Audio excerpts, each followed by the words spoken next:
Greetings, witches, wizards, and magicians. Hogwarts Legacy is almost here. WB Games just updated their accessibility FAQ. Let's break it down. Hogwarts Legacy will support text-to-speech, meaning that narration for menu items will be available in all supported languages, including Parseltongue.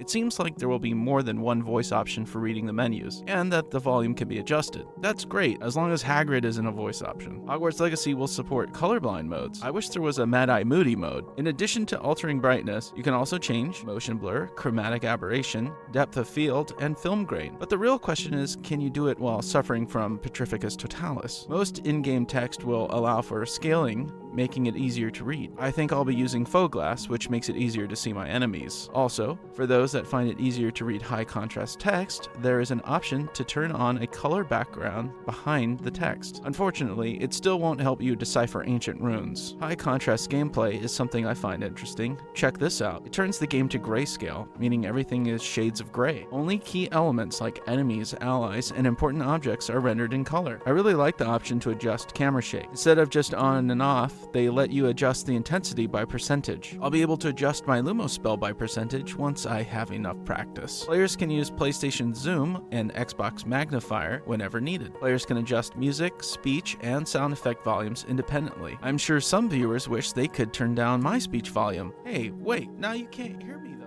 Subtitles will be turned on by default. I'll be turning these off so that you all can see the subtitles for my commentary track. The game supports spatial audio for varying speaker setups. I think that just means there's 3D audio. So nobody is going to have to use extendable ears to hear what's going on. I don't really know how this works, but there will be an audio visualizer. Key sound effects will be represented on screen by icons. This will help players essentially see where auditory cues are coming from. Check out the audio visualizer icon key and accessibility options to see what each icon represents. In the first gameplay showcase, we saw what looked like an aim mode. We wondered if that was just a developer tool or if that was going to be a game feature. It looks like it's indeed going to be a gameplay feature. They're saying that aim can be activated by holding a button down or switch to being toggled on and off. It's kind of like how in some games you don't have to hold a button down all the time to stay crouched. Players can invert the camera axis. This is great, especially for airplane pilots who use flight sticks all day. This one was interesting. Players can swap joystick functionality. You can make the right stick control movement and the left stick control aiming. I wonder if this will really confuse left-handed players or make it easier for them. It's always nice when cursor sensitivity can be adjusted, especially on consoles. Aiming and camera sensitivity can be adjusted independently too. I'm a pretty sensitive wizard. I'm pretty much on full sensitivity all the time. Cursor acceleration can be adjusted as well as dead zones. Camera follow speed can be adjusted. That makes it sound like an annoying first-year student that just won't leave you alone.